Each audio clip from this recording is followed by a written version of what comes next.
कि आपने ये अपराध किया, इसलिए मन को हमेशा साफ रखिए, किसी के लिए बुरा मत सोचिए, क्योंकि सोचते ही कर्म बंद हो जाता है। कर्म बंद जाएगा, कर्म लिखा चला जाएगा।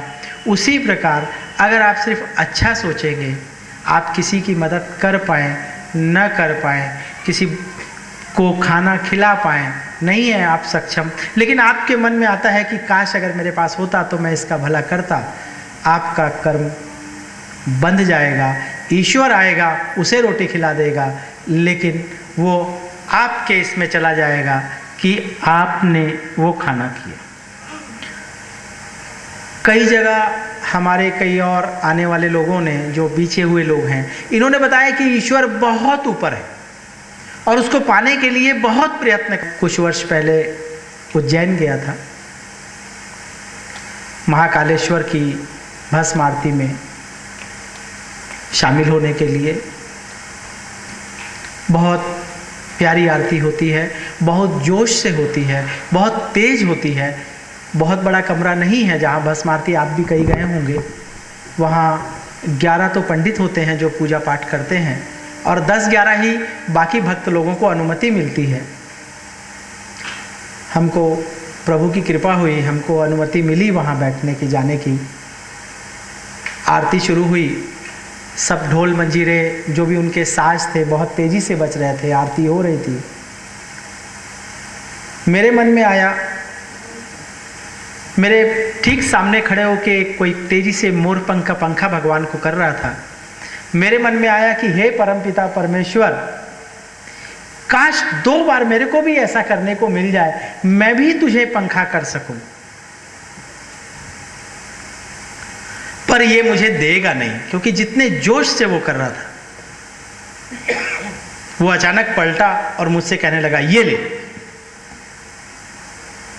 आंखों में आंसू आ गए, रोते रहा मैं। मेरी जगह आप भी होते तो यही होता। बहुत दूर नहीं है वो, घूंघट के पटखोल पिया मिलेंगे। एक झीना सा पर्दा है उसके और हमारे बीच। हिम्मत है तो इस पर्दे को हटाने की। सिर्फ एक प्रयास, सच्चा प्रयास। हमको संसार छोड़ के जाने की जरूरत नहीं, जंगल जाने की जरूरत नहीं। हम घर में रह के भी उसका नाम लें, सच की रोटी खाएं, लोगों से अच्छा व्यवहार करें। आप कहेंगे कि मैं राम की कथा तो नहीं कह रहा कि राम ने ऐसा कहा, कृष्ण ने ऐसा कहा, उनने ऐसा किया, ये तो हम दिन रात सुन ही रहे हैं। मैं सिर्फ ये चाहता हूँ कि छोटी छोटी बातों से, मेरे अनुभव से आपको ऐसा लगे कि क्या हम मंदिर जाते हैं, यहाँ भी आते हैं, माता के दरबार में बैठे हैं, रोज आ रहे हैं मंदिर, या घर में ही हम प्रार्थना कर रहे हैं रोज, भिखारी बनकर, रोज भिखारी बनकर। माँ ये दे दे, माँ बंगला दे दे, कार दे दे, बेटा दे दे, स्वास्थ्य दे दे, ये दे दे, वो दे दे, ये दे दे।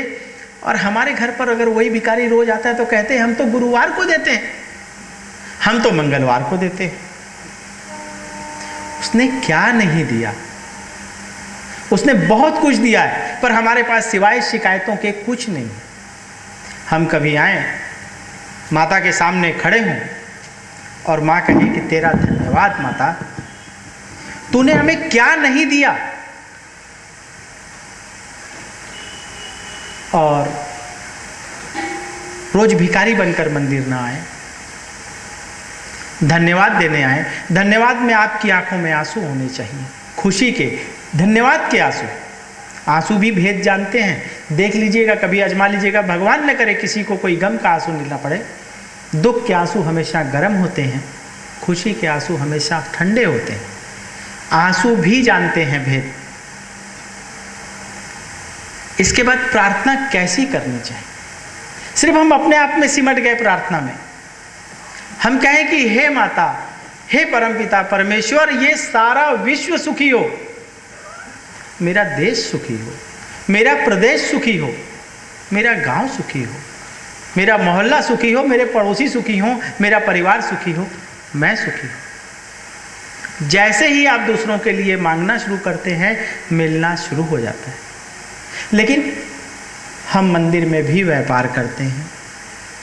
1 लाख की लॉटरी दे दे, तुझे 1.25 रुपये चढ़ाऊंगा। क्या माता को मालूम नहीं वो, लेकिन वो दयालु है, वो फिर भी देती है। लेकिन वो लॉटरी मिलने के बाद भी क्या हम ईश्वर को याद करते हैं? नहीं करते। हम प्रेम भी करते हैं तो उसमें व्यापार करते हैं। मैं आपसे प्रेम करता हूं, इतना चाहता हूं आपसे, इतना। शिकायत है मेरी कि मेरा भाई मुझसे प्रेम नहीं करता, मेरी भाभी मुझसे प्रेम नहीं करती, मेरी माँ मुझसे प्रेम नहीं करती, मेरे रिश्तेदार मुझसे प्रेम नहीं करते। हम हर एक के हाथ में हम भीख के कटोरे लेके घूम रहे हैं। फेंक दीजिए ये कटोरा, मत रखिए, मत बनिए भिखारी, दाता बनिए। सिर्फ प्रेम देना सीखिए, देखिए इतना लौट के आएगा। और जब हम सारे ही दाता हो गए तो मांगने की जरूरत कहाँ रहेगी।